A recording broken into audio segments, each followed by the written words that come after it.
Welcome to Love and Leadership, the podcast that helps you lead with both your head and your heart, plus a bit of humor. I'm Kristen Brunn-Sharkey, a leadership coach and facilitator. And I'm Mike Sharkey, a senior living and hospitality executive. We're a couple of leadership nerds who also happen to be a couple. Join us each week as we share our unfiltered opinions, break down influential books, and interview inspiring guests. Whether you're a seasoned executive or a rising star, we're here to help you level up your leadership game and amplify your impact.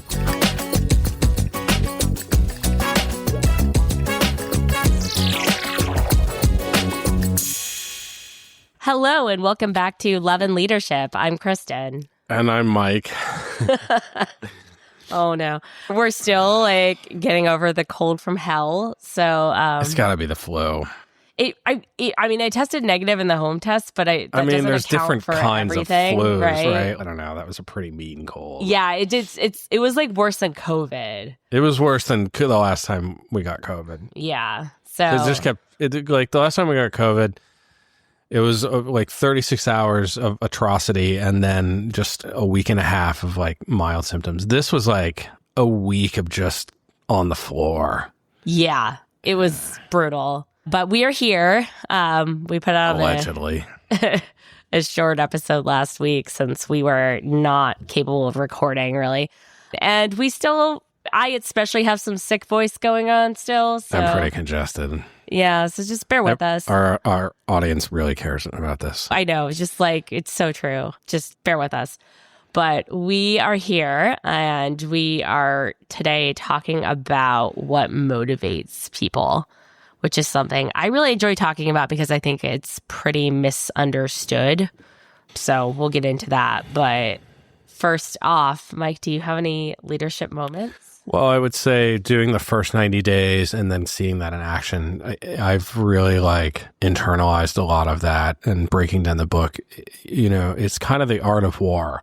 It's like a very comprehensive strategy book, and being only about 60 days into my current role, I can really see all of it play out. Assessing your assets, finding the key players.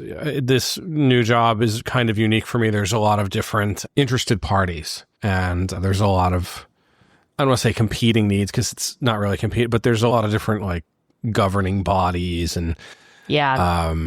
You have a lot of horizontal stuff and really breaking out the stars and seeing, hearing about what a realignment looks like. Okay, total realignment, even to the point of, in a realignment, you're going to be trying to convince people that change is actually necessary. And that has definitely taken place, as opposed to a turnaround where it's we're about to go on. So it's not like that, but the realignment is, it's a challenge because it's not everybody is aware that there's needed change. So anyway, leadership moment, first 90 days, amazing book.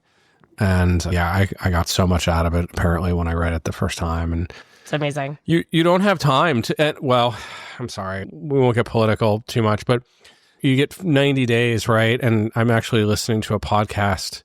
The first 100 days, I believe, came about from FDR. In his first 100 days, that was when he came in and really tried to start the turnaround of the Great Depression. And then presidents after him were compared to what they could accomplish in the same amount of time that FDR. But you can come in like a bull in a china shop and try and make a lot of changes. And maybe it's good changes, maybe not. I don't know, maybe you cause a lot of chaos and maybe that's your goal. But especially nowadays, you don't have a lot of time to make impact before, the situation changes again. So being able to accelerate those changes, that impact, and change the direction in the way that you want is so powerful. Nice. Yeah.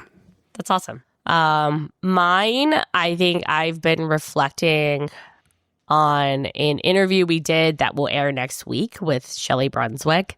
It was awesome. But one of the things I really like, because she talks about 3 components of leadership, and one of the 3 is gratitude. And really talking about the fact that every leader needs a gratitude practice.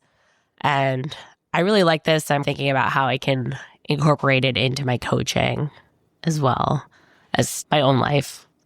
Nice. I think it's smart. I think we're trying to do that again in the evening, you know. Yep. I'm grateful for our gratitude practice and our wins practice. It's a good practice. Well, I'm grateful for the ability to be able to change my own mindset and help guide oneself in a good direction. That's not easy. A lot of people, myself included, you can be stuck in patterns and cycles for years and decades or lifetimes, and the ability to change is I'm very grateful for that. So For sure. Cool. Well, with that, let's jump into motivation. So I love nerding out on this topic. I think I learned a lot more about it when I was in my master's program. So what I wanted to do today is share a few of the most popular motivation theories. There are a lot of motivation theories out there, and you can go deep into them if you wish. But I think these are 3 of the most popular as applied to the workplace, and then talk about what that means. But I'd love to ask you, Mike, what do you think motivates employees? So many things. Fear is a big motivator. Fear of loss. Mm-hmm. Right. I think we have the negative bent that in our brains. I think that's you can't ignore that. Yeah. As a motivator. That's definitely covered within these theories. Yeah. Motivate, gain, right? You need money. For some people, advancement is a motivation. For some people, they're working off some other paradigm of impetus, be it like us. I'm a people pleaser, so we wind up in the service industry and you do well. There can be a lot of different things motivating you. Mm-hmm. But I think fear is a bigger motivator than we really talk about a lot. Yeah. Yeah. Well, I think that feeds nicely into the first theory, which is the one that people are most likely to be familiar with, which is Maslow's hierarchy of needs. Yeah. It's a pyramid, and it's a conceptualization of the needs that motivate human behavior. This was proposed by psychologist Abraham Maslow in 1943.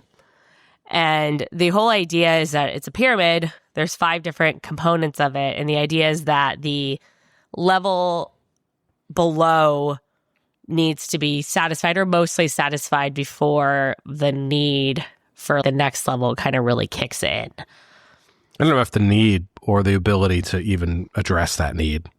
I think it's more, Yeah, we all want those things, but if you can't address the base needs, then you can't move forward. Yeah. And so the base needs are, the base of the pyramid is physiological needs. So our biological needs for human survival: air, food, water, shelter, sleep, etc. And then the next level is safety needs. So that encompasses physical safety, as well as things like financial security, emotional security, just generally feeling safe and secure. The next level is love and social needs, which are feelings of connection and belongingness with others. The next is esteem. So this is respect and admiration from others, recognition, status, etc. And then the top of the pyramid is self-actualization, which is realizing one's full potential. And kind of applying these to the workplace, if you think of each of these levels. So physiological needs absolutely apply in the workplace, right? Because if these are the base level of requirements for people to feel comfortable at work and be productive. If somebody's starving, they're probably not productive. So it's making it easy for your employees to eat at work. And whether that's, if you're an old school tech way of providing food, or just having your office in a place where food is accessible, things like that. Things like air ventilation, basic work environment things that are just what people need to be comfortable. And if people don't have that level of comfort, it's going to be hard for them to be productive. Yeah, I think ventilation, but it's the environment, is it freezing? Mm-hmm. I know somebody that they worked for a company that they would just go to work and it was so cold all the time that they would wear sweaters and scarves to work in an office. And I understand there's some cold will keep you more alert, but they were miserable because of it.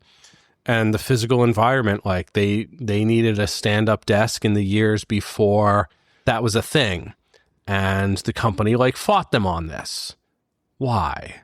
Yep. The next one, safety needs, is also super important. I think when you talk about like fear motivating people, I think a lot of it comes from this level where people need to feel like they have job security and they're not in danger of physical harm. And when either of these things are at risk, it's really hard for people to get anything done. Like when I've seen this so many times that there's like impending layoffs. Yeah. And it's really makes it hard to get any actual business done. Yeah. So that's safety needs. And then social needs really comes down to creating a workday that allows for meaningful social interaction.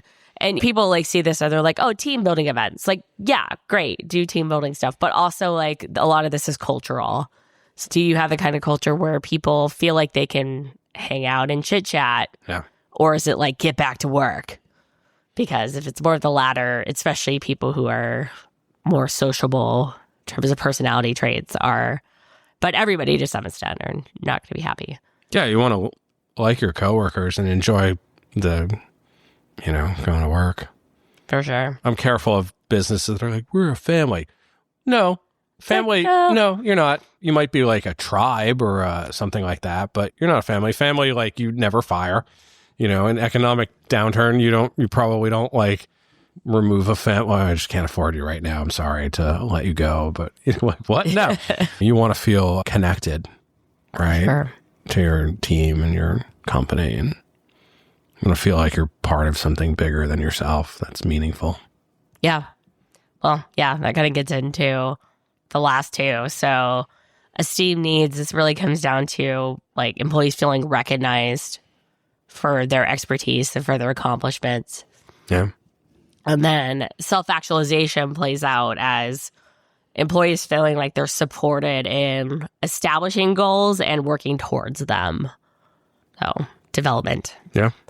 So, I mean, I don't know if this is the truth of the universe, but I've always liked Maslow's hierarchy of needs. I think it definitely explains some things. I don't think any one of these is like the absolute truth, right? I think they all tell us something about human motivation. I think it's really telling. It's very hard to be happy and feel safe and fulfilled, flower and flourish if you're worried about like, where is my next meal going to come from, or am I going to lose my home? Or those are terribly paralyzing things, and they're real fears. We're seeing a lot of economic upheaval, and those are. Yeah. When you're a kid, especially right now. I never knew that it was so serious that you could keep a job and that like your parents feed you, hopefully, and they dress you and they pay for the bill, and you don't have any. My generation, I don't say we grew up without worries, but we grew up fairly affluent. We all had houses, we had our own rooms, we had TVs in our room, and I never worried about where a meal was coming from. I didn't even know that was a thing. And then you're a grown up and you're like, this soap is very expensive, and nobody's buying it for me. And and you're trying to. Yeah, for sure. So the next theory is Herzberg's two-factor theory. This is also known as like the motivation hygiene theory. And this is one I found out about in my master's program, and it kind of blew my mind because I knew there was something wrong with the way a lot of companies are thinking about what motivates employees. And I think this explains a lot of it. Maybe not all of it, but it explains a lot of it.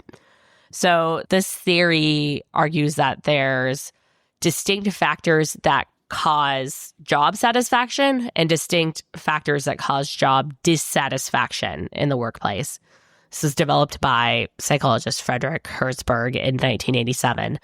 And this, among many other things, it kind of dispels this common notion that motivation increases in lockstep with salary. That if somebody needs to be motivated, you give them a higher salary, which I think is something that we tend to think that compensation is very much in line with motivation.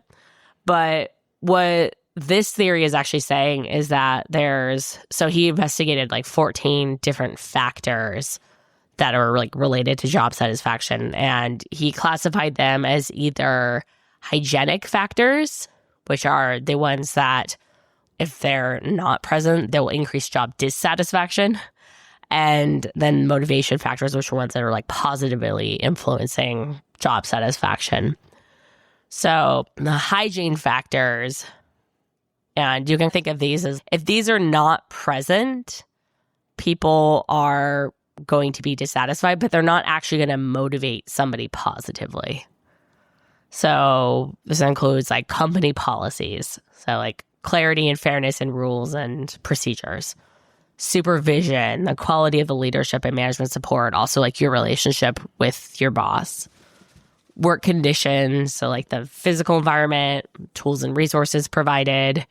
Salary, so compensation that's perceived as fair and adequate. Relationship, just like the nature of your interpersonal relationships at work. Job security, so feeling assurance of continuity in your job. And work-life balance, so like the ability to maintain a healthy balance between professional and personal life. So these are the things that if these are not sufficient, they're going to create job dissatisfaction, but they're not necessarily going to positively motivate somebody, which kind of makes sense. You think about this, right? Like company policies are something you pay attention to if they're bad. Yeah, I've never heard of this before, but I find it very interesting and sort of in line with the experience I'm currently having. My current company is quite large, well established, and they have all this stuff. And I literally sat down today with my regional director and we established my goals. I didn't exactly need him to do that. I knew my goal is NOI, my goal is like employee retention, my goal is like, but we really just very quickly spelled everything out. It was like, here's the 5 goals. They're weighted this much. And they just have such long thought out procedures. And they have a lot of resources in terms of like, they have a big HR department.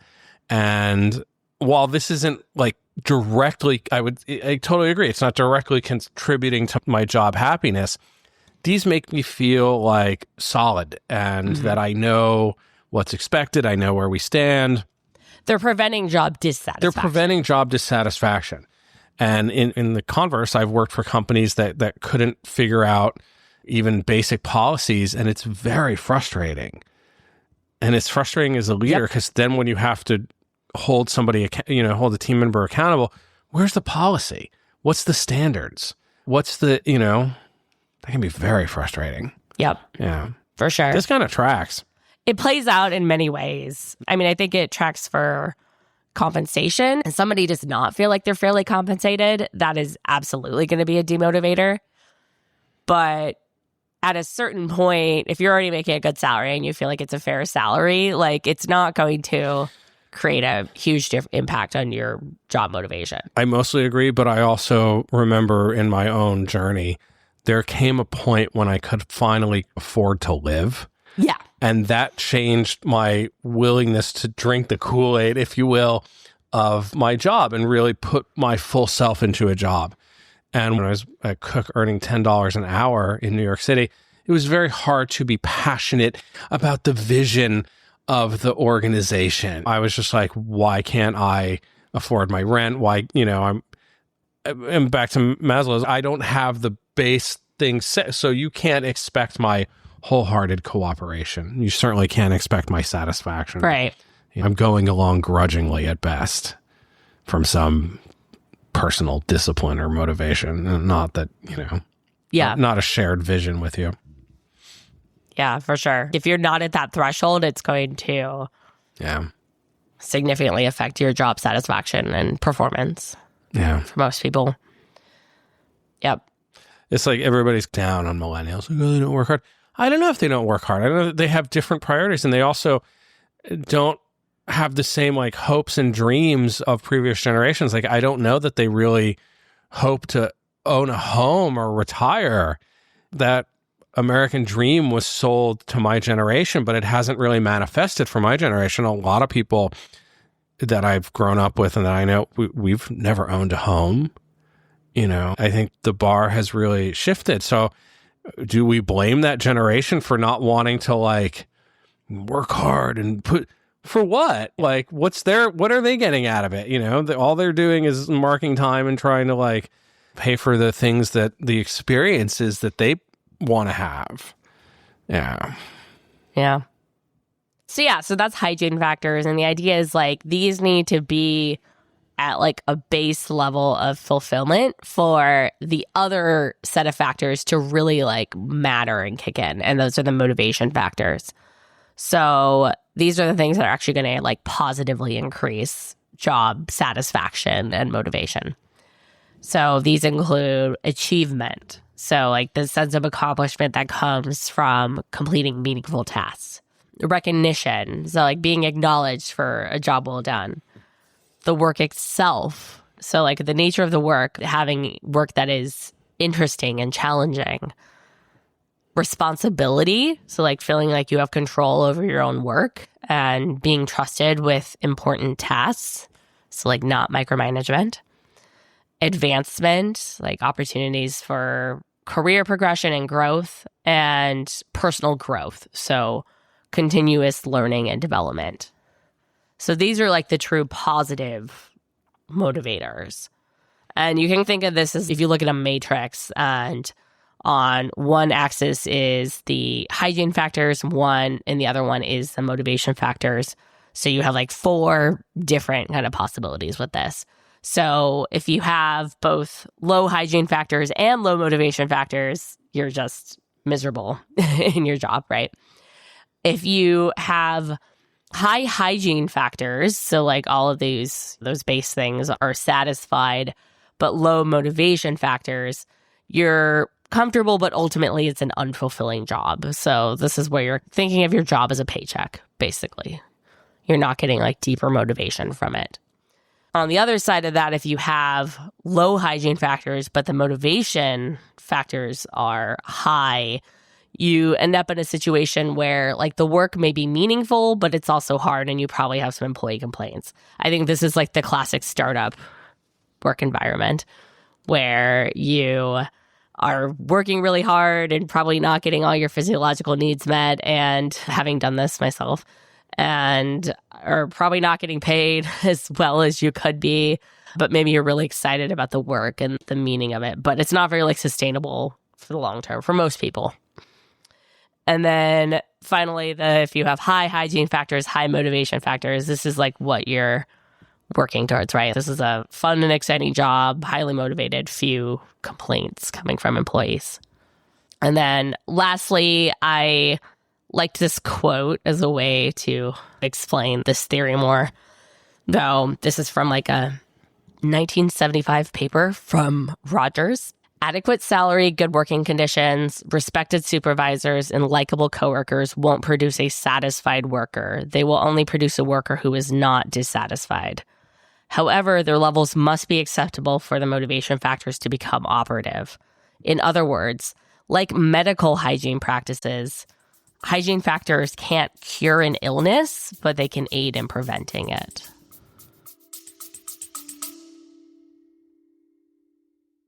Hey there. You know how easy it is to get caught up in the day-to-day grind of leadership? Putting out fires, dealing with endless emails, back-to-back meetings. Before you know it, you've lost sight of the bigger picture. If you're feeling overwhelmed or disconnected from your leadership purpose, I've got something for you. And it's completely free. It's a 5-day leadership reset challenge I've put together. Each day, you'll spend just 10 to 15 minutes on a quick exercise. We'll help you get clear on your vision again, boost your confidence, improve how you communicate, and more. If this sounds like something you could use, check out the show notes, or you can go directly to llpod.link/challenge to get your free challenge guide. I think you'll get a lot out of it. Now back to the show. Yeah, I was trying to figure out how hygiene can, but okay, that makes sense. Yeah. It's like situational hygiene. Yeah, it's like hygiene factors in organizational hygiene in a hospital are not going to make somebody better, but they can certainly make somebody a lot worse. So I think that's the a good way. two-factor theory. That's interesting. Some of this like kind of dovetails back to Maslow's stuff. Like if you don't have the bottom couple tiers. I feel like the hygiene stuff is the bottom couple tiers, you know. It's just an interesting way of looking at it. Yeah. Yeah, I thought this theory was so cool when I first learned it, and it helped reframe the way I think about like how you motivate people. And, you know, as a leader, this is actually, I think, good news in some ways. For leader, like middle managers, you may not have a lot of control over the company level stuff. So that is problematic, but it shows you where it's worth fighting for somebody. Like if somebody's not getting fair market compensation, who's really good, like fighting for that. But you also have a lot of the power when it comes to positively motivating people, because you can affect their work. You can affect the nature of their work. You can give them recognition. You can give them autonomy. The hygiene stuff it reminds me of watching Kitchen Nightmares.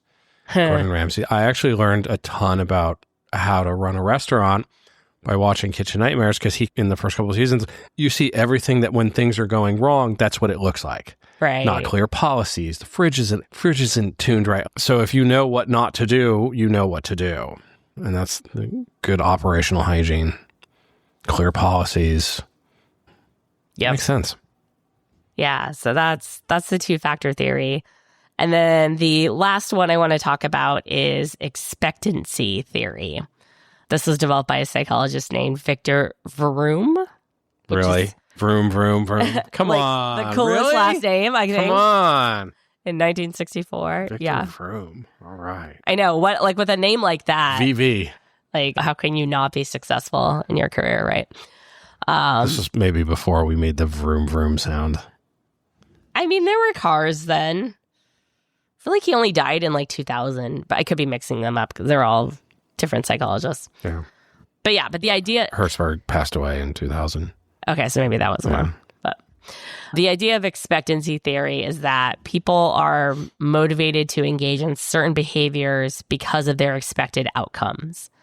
So the individual is making choices based on their estimates of like how well the expected results of a given behavior are going to lead to their desired results. And this does, I think, more so than the other theories, I think it recognizes that what motivates one employee to complete their work might not work for all employees. So there's some individual factors in here. So there's 3 components of this theory. So the first one is expectancy. This is the belief that increased efforts will lead to better performance. So this is kind of asking the question, if I work hard, will I hit my targets? Like if I put in the effort, will I accomplish the performance that I'm looking to accomplish? Well, that's why the millennials are not, because their target, the target that we think that they should be hitting, and if you work really hard, you can own a home and that's not their target, and they can't hit that target. Yeah, well, that's a little bit more in other parts of this theory, but we'll get there. Okay. But yeah, the things that influence a person's expectancy, there's like a few different types of factors. So self-efficacy. So that's your own belief about your ability to perform the behavior. So like, can I successfully do the behavior that will lead to the desired performance? Goal difficulty. So like whether the person has the necessary skills to perform the behavior. If you're not confident in your ability to do this, to get this particular performance level, then it's going to impact this. And also perceived control. So your own belief about how much control you have over the outcome. So that's the first of the 3 components, is expectancy. So again, if I work hard, will I hit my targets? First component. The second one is instrumentality. So this is the belief that if better performance is achieved, it will result in a certain outcome. So the first one is, if I put in the effort, I will achieve the performance. Instrumentality is, if I achieve this performance, it will result in this desired outcome. If I hit my targets, will I be rewarded? And this is influenced by factors like trust for those who distribute the rewards based on performance, control over how the decision is made, and evidence of policies that reflect an acceptable correlation between performance and outcomes. So I think a great example of this is if you have salespeople and everybody gets the same bonus no matter what, like that's clearly going to impact the instrumentality versus like a typical sales incentive plan where it's correlated. But if it's a poorly set up incentive plan where if you're achieving performance, it's not actually going to lead to you getting a higher bonus or whatever the outcome is, then it's going to result in low instrumentality. So that's the second component. And then the third component is valence. So this is the perceived value of the rewards of the outcome based on your own needs, goals, values, and preferences. So this is like, how valuable do I find that reward? Like, is this something that I actually care about? Do I care about this promotion? Do I care about this bonus? Whatever it is. And this is going to have some individual variance based on what is motivating to that particular person. So what you basically end up with is this kind of equation for motivational force. So it's going to be expectancy times instrumentality times valence. So all three of these factors impact what the actual like motivation level is. And when deciding among behavioral options, people select the option with the greatest amount of motivational force. So like the greatest product of all three of these things. So if you have one of them is really low, it's going to drag down that overall motivation. Can we talk about valence for a moment? Yeah. Okay. I know that word as a chemistry and physics word for I think it's an electron. I'm trying to look it up. So valence, the degree of combining power of an element is shown by the number of atomic weights of a monovalent element such as hydrogen. In human behavior, it refers to the pleasantness or unpleasantness of an emotional stimuli, the degree of attractiveness an individual activity or thing possesses as a behavior goal. Yeah. That's a weird word to have. So in the late Latin, Valentia is power and capacity. So that makes sense. That's the line between all those things. Trying to figure out how do we get chemistry. Yeah, that is interesting. Yeah. So power and capacity. Okay, that tracks. The value of the reward, the power, the capacity. Okay. Yeah, and in expectancy theory, this is how valuable is this? I mean, all three of these are really solid ways of looking at like motivational behavior and human behavior. Yeah, and they give you kind of a framework too. Yeah. And think about if you're trying to motivate your team, like what are these three factors going to look like? Do they feel like they can achieve that performance by putting in effort? Yeah. Do they feel like if they achieve that level of performance, they're going to be rewarded? Yeah. And do they actually care about the rewards? And do they trust you to give them the rewards? And do they trust? Yeah, exactly. Yeah, I've known plenty of salespeople that did not get their bonus as promised. Oh, yeah. That's a huge derailer of instrumentality. Yeah. For sure. So all three of those things matter. I mean, we can look at this on a societal scale. Do we trust the system? You know, it used to be like work hard and that's was the ethos. And if you work hard, good things will happen. And now it's like, no.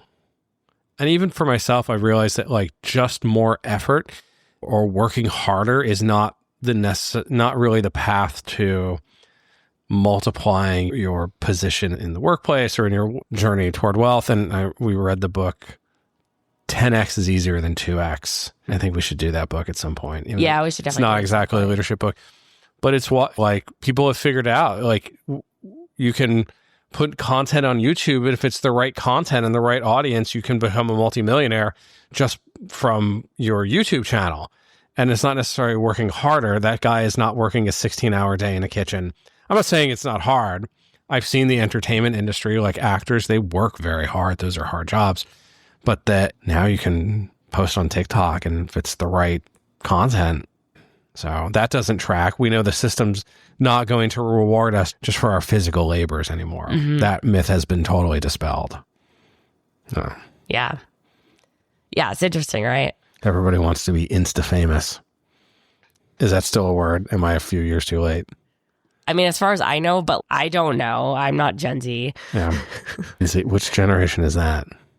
That's like the ones who are, I think, like mostly 20s right now. Gen X, we're all just like sitting back, watching all of this catch fire. Like, we knew it. We were waiting. Yeah, I'm like elder millennial. But I think it'd be interesting to do, like, I'm sure people have done this, track motivational variances through the generations and perceptions. And I'm sure there's studies out there. I'm sure, yeah. Yeah, it's interesting. It's changed a lot in my life. The values and the path and that we were kind of sold when I was young is not what turned out to be the reality. Yeah, I think a lot of people feel that way. Yeah. Valence. So yeah, those are the 3 theories that I wanted to talk about. Like I said, there's other ones out there, but these are, I think, 3 the most like interesting ones applied to the workplace. And how do you like put this all together? So what does this actually mean? Like, how do you successfully motivate people? So like some of the key components, knowing that if you're like a middle manager, you might have control over some of these more than others, but knowing what to strive for. So building like a safe, supportive environment. So an environment that is meeting basic physical, psychological needs through like safe workplaces, clear policies, secure atmosphere. Fostering a sense of belonging. So a lot of this is cultural, but also things like developing team building initiatives, open communication channels, and inclusive meetings so that you're aiming for like every team member to feel connected and valued. Maintaining these like essential hygiene factors, competitive salaries, adequate benefits, favorable company policies, and safe working conditions to prevent that active job dissatisfaction. Again, you may or may not have control over all of these. Sometimes you're at the mercy of your overall company's policies on compensation, but you can go to bat for an individual employee and depending on the company, sometimes being successful. So it's things to think about. Offering recognition and celebrating achievements. So like this is getting into these esteem needs, right? But it also gets into the 2-factor theory. So really regularly acknowledging both small wins and major accomplishments with sincere praise, constructive feedback, and reinforcing that their efforts ultimately matter. Providing opportunities for growth and development. So investing in professional development, training, mentorship programs, and really making sure that you have a variety of ways to help empower employees to grow and reach their full potential. Designing enriching and engaging roles. So this is like the nature of the work, right? So creating roles that are varied and challenging and are aligning the tasks with the individual's strengths and what they care about and doing what you can to make their work feel meaningful and purposeful. And then setting clear goals with aligned rewards. So a lot of this is from expectancy theory, defining measurable, achievable objectives, aligning and making sure that there's a transparent link between effort and rewards. So whether it's bonuses, promotions, incentives, making sure that those are actually tied to performance and the efforts that have been put in. And finally, like investing in continuous skill building and feedback. So providing like ongoing training and resources and regular constructive feedback sessions to help boost confidence and performance. It's very solid. That's how you run a country as well, by the way. It's not different. Yeah, ideally. Probably a family as well. Yeah. They're all kind of the same. It really relates to, like, I mean, this is psychology, right? Like, ultimately, when we talk about motivation. So it's pretty cool, I think. I love nerding out on this stuff. So yes, that's the episode. Any final words? Well, I'd be remiss if I didn't quote Jocko. Oh my God. I'm sorry. Motivation, at least in like training and shit somewhere, discipline beats motivation. Motivation is something external. You wait for the right environment, you wait for the right compensation plan, you wait for the right company. But if you're disciplined, you will have an internal like compass and drive that will push you forward. Interesting. Yeah. And motivation waxes and wanes. Discipline is yours. It's very like military. It is. I'm an artist, right? Like I like to be up at 2 a.m. and my discipline is not that every day I will work out, but my discipline is that over the course of 10 years, I will work out a lot and I won't stop, you know? I mean, you work out very consistently. Yeah, but it's not every day. I'm not one of those people that's like, I hit the alarm. Jocko's truly like he wakes up every morning at 4:30 and goes to work out. I will never be that person, but I have threads of discipline that run that 4 times a week. I'm going to train. I don't know when always. I'll take the fleeting moments of inspiration, but they're like consistency beats motivation.